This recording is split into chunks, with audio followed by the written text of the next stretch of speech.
You want to create the life you've always wanted, but it feels like an invisible force holds you back. I'm going to reveal the 3 beliefs that are causing this and how to change them. Because when you do, you will no longer be stuck and frustrated, and you'll become the person who naturally creates the life you dream about. The reason you haven't already solved this problem is because you're not aware of your deeper unconscious beliefs that hold your potential hostage. These beliefs control your life because you can't change what you're not aware of. What I'm going to show you will work for you because it not only worked for me, it's worked for thousands of my clients and students. I spent years treading water knowing I wasn't fulfilling my potential. Then I learned NLP, Neuro Linguistic Programming, and everything changed. I'm living my best life. Now it's your turn. Before we get started, it's really important that you consider what I'm about to say before we get into the beliefs. Because these beliefs are very unconscious for most people, when you hear me say one of these beliefs, you might automatically think, wait a minute, that's not a belief that I have, and you might want to move on to the next belief. But pause, take a moment. Because these beliefs are deeply unconscious, the belief might not resonate with you at first, and this is why it's causing all the trouble. So take a moment to consider each belief. You might have to get quiet with yourself. You might even want to journal and think to yourself, is this a belief that I'm holding in my unconscious? Really open communication with your unconscious. Open a dialogue with your unconscious. Is this something that's really holding you back? Now, in some cases, no, it's not going to be something. It's not a belief that's holding you back. And this is the other side of this instruction. Do not create a problem that isn't there. When we're frustrated, when we're stuck, it sort of creates a void and we go looking for answers. And we want to fill that void, so we'll take almost anything that makes sense and fill it. But that might create a problem that's not actually there yet. So consider that as well. One end of the spectrum is you might not recognize the belief and you might move on and you might not realize that it is something that's holding you back. The other end of the spectrum is you might be creating a problem that's not there yet. So be very careful with these beliefs and the instructions I give about them. Just make sure that they are accurate for what it is that you're experiencing. Do you ever feel like you're getting in your own way? Sometimes when I ask my clients what's stopping them from getting what they want, they'll say something like, well, me. Okay, there probably is some truth to that, but we need to be really careful with this because usually that answer is rooted in a deeper belief that is really limiting and causes a lot of problems because there's really no way out of the problem when you believe this belief. And that is, I am the problem. Do you feel like you are the problem? Now again, that part might not resonate with you. What will probably resonate with you is the feeling of getting in your own way or that somehow you're what is stopping you from getting what you want. When you think of yourself as the problem, there's really no way to solve it because your functionality at that point is to be problematic, to create problems. I dealt with this a lot in my first marriage, and I also dealt with this in my first business. What happened was my first marriage became very toxic over time. And the frame that was never spoken out loud, but the frame was my ex-wife was not happy and I needed to make her happy and I was the problem. If I was the problem and she wasn't happy, then the more I tried to make her happy, which is impossible, you cannot make anyone happy. A person has to take responsibility for their own happiness. But if the frame is set that I need to make someone happy, and because they're not happy, that makes me the problem. This is a problem that cannot be solved, and things just got worse and worse. A similar situation was happening in my first business. I thought to myself that I am the problem, and as soon as I fix me, then I will solve the problem and I can be as successful as I want to be and I can hit all of my goals. But the problem was, and if you get tired of hearing me say the word problem, let me know in the comments below. The problem was that it was a really bad fit. I just didn't like insurance. So there was no way that I could contort myself and bend and flex and fold until suddenly I was going to like insurance. And if I had become successful at it in the sense of making money and hitting my goals, I would have been even more miserable because it was just not a good fit. What happened in my first marriage is I woke up to what was going on. And then I realized that I was trying to do all the changing and fixing myself, and she was not. And she was not going to change. And that's when I realized this was over. This was not going to work. Sometimes the situation cannot be solved, but as long as you think you're the problem, then you're taking it all on you to solve it, and that's just not going to happen. When you identify as the problem, then you can't see outside of the problem. You need to disconnect from it, disassociate from that identification that you are the problem, and realize that you might have a problem that needs to be solved, but you are not the problem. When you can get that daylight between the problem itself and who you are, your identity, Now you can solve it. Now you have the distance so that you can look at it, assess it for what it is, and find the solution for it. And sometimes that solution is just to remove yourself from the environment totally, which is what I did in my last marriage. It's also what I did in my business. I realized, okay, this is really not for me, and I'm never really going to be successful at this. So I'm better off doing something that I really enjoy. So if you feel like you're getting in your own way, that's probably because you think you're the problem. Therefore, you think you need to be fixed. You are not the problem. You do not need fixing. This also relates to that feeling of being broken. You're not broken. Most of you works just fine. As long as you are thinking from inside the problem, you cannot solve the problem. Even Einstein said you cannot solve a problem at the same level in which the problem is being created. So if you believe you are the problem, that means you are creating the problem and you can't help it because that's just who you are. Don't do that. That is not going to work ever. So drop that belief and move on. Everybody's a genius, but if you judge a fish by its ability to climb a tree, it will live its whole life believing that it is stupid. Albert Einstein. No, wait, that's not Einstein. No one knows who said that, but it wasn't Albert Einstein. Are you willing to work hard for what you want? Are you willing to make sacrifices for what you want? Or do you believe you have to work hard to get the life you want and you have to make self-sacrifices? It might sound trivial, the distinction that I just made between those two, but it makes a huge difference depending on how you think about this. If the life you're trying to create is radically different than the one you have now, it's good to be willing to work hard for that. And you might have to make some sacrifices. But you want to be really careful about this, because if you really pump yourself up about this and you get into the whole hustle culture idea and you start stacking this up as I'm going to have to work hard to get what I want, and you really believe that, and you really believe that you're going to have to make a lot of sacrifices, you might just scare yourself into not even taking the first step. If you think about a person who climbs mountains, I've been kind of fascinated by this lately, these solo climbers who, without any gear, no ropes, they just climb these massive mountains. If one of those climbers were to look up at a mountain and then think of all the hard work and the sacrifice and all the pain that's going to be in their fingers and every little thing that's probably going to go wrong, and that's how they focused on climbing that mountain, they probably wouldn't do it. But that's not what they're focused on. There is something inside of them that really enjoys this, gets excited about this. And what happens is all those things, the pain, the fear, all the possible things that can go wrong and often do go wrong, that's kind of in the background. They acknowledge those things, but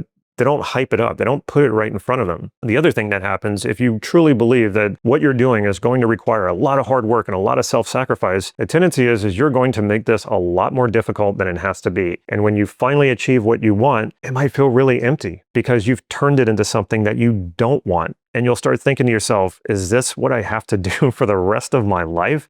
Like I have to work this hard and I have to sacrifice this much every time? How long can you even sustain something like that? I did believe this. I kept pumping myself up and thinking, yeah, hard work, self-sacrifice, and then I'd get into it and I would make it 10 times harder. So sometimes I would quit and then I'd beat myself up for that.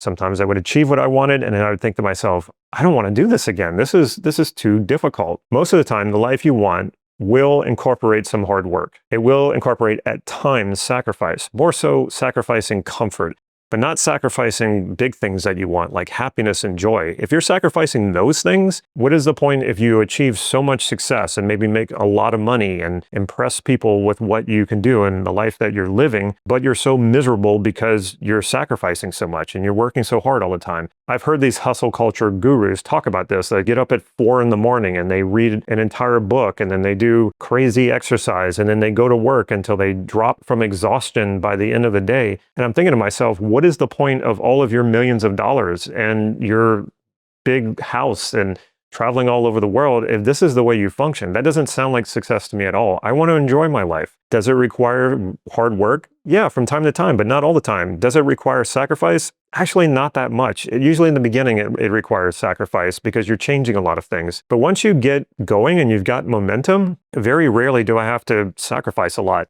Sacrifice in this case means there's a trade-off. You want to make sure when you're trading something that you end up on the upper side of things, that you end up with better off than you were before. You don't want to trade something and just you have less now, or you don't feel as good, or you're not as fulfilled. That doesn't make any sense. But people really hype this up in personal development spaces, and it just doesn't make any sense. So yes, you want to be willing to work hard. You want to be willing to make sacrifices to create the life that you want, but you don't want to believe that you have to.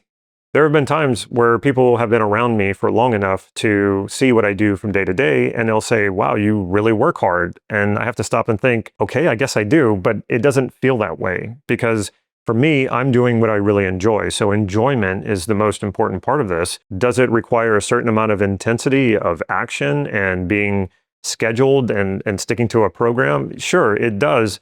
But if you really enjoy what you're doing and you're creating the life that you really want, it should be more enjoyable than it is difficult, hard, and you having to sacrifice things to do that. So instead of believing all that nonsense, just don't make it more difficult than what it is, and put your attention on what it is you're getting out of it and the enjoyment of it. I'm going to give you a short, powerful freedom exercise later in this video that you can use as a meditation. Do you believe that you deserve the life you want? I hope you don't. And that might sound like something you've never heard before from a teacher in personal development. And this is a really terrible belief. And I wish people would stop trying to teach that you should deserve, or that you want to believe that you deserve it. Because the problem is that this is a game. It is just a belief. The truth is, you don't deserve the life you want. You also don't not deserve the life you want. So what am I getting at here? We go through life believing there's this thing called deserving and not deserving. And we see people who are good people and bad things happen to them. And we go, that person didn't deserve that. And then we see really bad people get good things.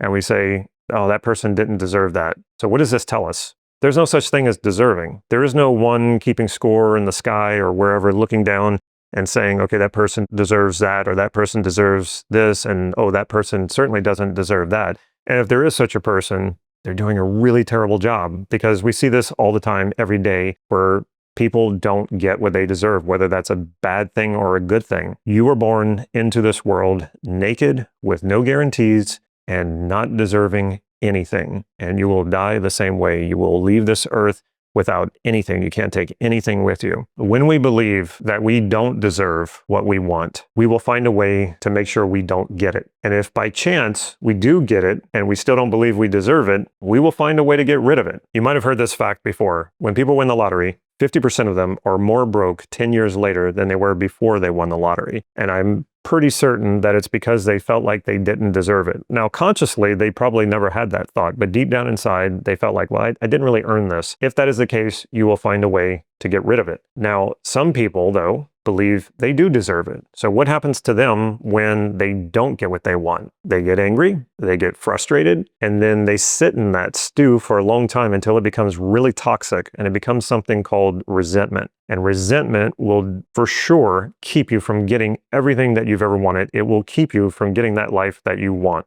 Some other symptoms that will come up that is very similar to this is also feeling like you're not good enough, and feeling like when I get what I want, then I'll be good enough. Like that will be the way that I know that. And so now I'm going to go out and prove myself. If you feel the need to prove something, especially the need to prove yourself, that is part of this problem as well. And it really has its roots in this thing called self-worth. When people believe that there is such a thing as self-worth, meaning that your value can be measured by some objective measurement, this is what's creating all of the problems. Now, I've done a lot of videos on self-worth, so I'm not going to rehash that whole topic here, but definitely check out those other videos that I've done, because this is a huge problem that almost everyone is dealing with, and it causes you to suffer, and it limits you so much. Your worth cannot be measured. So stop trying to compare yourself to others. Stop trying to prove yourself by achieving some sort of goal that you think, well, finally, when I achieve this, then that will be proof. That will mean I'm worthy. It won't. When you get there, you'll just go, oh, this isn't it. And then you'll move the goalpost again. And this happens to people over and over, and they spend a lifetime doing this. And it just inhibits their potential so much, and they could be living such a better life than living it through this idea of self-worth. So how do we get around this? Well, I have the video for you that you need to watch, and I'll talk about it a little bit later. This video captures a coaching session with one of my clients named Aaron. And with Aaron, I had little by little cleared the pathway for him about what it is that he wanted. And then suddenly he was staring at it. It was right in front of him. All he had to do was take the steps, take the actions. And he stops, and we started the session this way. He says, I can like see it right in front of me. He's like, but I don't know if I deserve it. And I knew exactly what was going on. This was rooted in that self-worth issue. And so I asked him a really good question that you want to ask yourself if you find yourself bumping up against this belief. And I said to Aaron, I said, how would you know it if you did deserve it? And when you watch the video, you'll see he goes through a moment or several moments of confusion. And he finally says, I don't know. And this is where he becomes very suggestible. And anytime you create that kind of confusion where you ask that kind of question, there's no way to quantify it. Now the person becomes very open to new ideas. And that's exactly what I did with Aaron. If there is no way to know if you deserve something or not, if there's no way to know if you deserve the life you want, how will you ever know it? How will you ever quantify it? How will you ever say, okay, here I am, I've arrived? You can't. And most of the time for most people, there is no answer to that question. So they're living their life thinking, well, I don't quite deserve it yet, with no way of knowing how they would actually know it if they did deserve it. So what does that do? That just puts them in a holding pattern, in a tailspin, and they can't find their way out of that because they'll never know when they actually deserve it. So then when they can say, okay, I'll allow myself to have the life that I want. Now, sometimes people do give me answers. When I say, how would you know it if you did deserve it? They'll say something like, well, I'll make $1 million in a year. Or I'll have a partner, a life partner to share my life with. And when that happens, what I do is I separate what they want from this whole deserving issue. We pull it apart and we say, okay, well, let's work on helping you get that $1 million, or let's work on getting you that life partner. When we do that, then it makes it possible for them to finally get what they want without thinking in terms of whether or not they deserve it. So if you find yourself even entertaining this idea about whether or not you deserve it, that's the question you need to ask. Well, how would I know it if I would deserve it? And if there's no answer, then you know this is a problem and you need to start pulling yourself out of that problem. You need to start stopping believing that there is such a thing. Now, this might take a while. The whole self-worth issue is something that has its hooks very deep inside of people. And like I said, it comes out like I don't deserve it or I'm not good enough. You need to start questioning that belief when it comes up. When you feel it bubble up, then just question it. Well, how would I know it? Or is this even true? Or how would I know it if it was even true? And when you start adding these questions to it, it will start to fall apart. If you've been finding that as we've been going through these beliefs, that you can definitely feel that you're dealing with these limiting beliefs and you understand what I'm saying, and you're saying, yeah, okay, Damon, I get the understanding of what you're talking about, and I agree with you, but I still feel like these beliefs are still hooked inside of me. I can't get rid of them. I have an exercise for you. There's a free PDF in the description of this video, or you can scan this QR code, and it's a step-by-step belief change process. So you can run any limiting belief through it, and you can dismantle it and transform it into a new empowering belief. So make sure you get that PDF. For most of you, this deserving belief is going to be the doozy. Also, the I'm not good enough, or I need to prove something, or just the self-worth part of it in general. Every time I talk about self-worth and I say there's no such thing, I always get these really negative comments saying, you don't know what you're talking about. And here's the thing, people will often fight for their limitations. So don't be that person, and don't just believe what I'm saying just because I'm saying it. I want you to question this. I want you to really go into it and find the truth of this. I'm just giving you the nugget. I'm giving you the spark to say, put some doubt into this belief, into this idea of self-worth, being good enough or deserving, because it's not real. And it limited me for the longest time. And it took me 2 to 3 years to really pull the plug on the whole self-worth issue. And when I did, I will tell you, you will live the freest life you've ever felt. You will feel so fulfilled. You can try this little exercise right now if you feel like you're stuck in the whole deserving, not deserving double bind. Just sit for it quietly and just ask yourself, what would it be like if there was just no such thing as deserving and not deserving? What if there was no such thing as being good enough or not good enough, or having to prove yourself? What if there was just no such thing as self-worth? And just sit with that and feel it. You will really feel it. You will start to feel that freedom really creep in, and you'll go, yeah. This is how I want to live. This is who I want to be. And even if you don't fully believe it yet, right when you experience that feeling, you will know that you're on your way. And then watch this next video with me working with Aaron to finally dissolve that whole deserving, not deserving belief. You will see in real time, we completely destroy that belief and replace it with something better.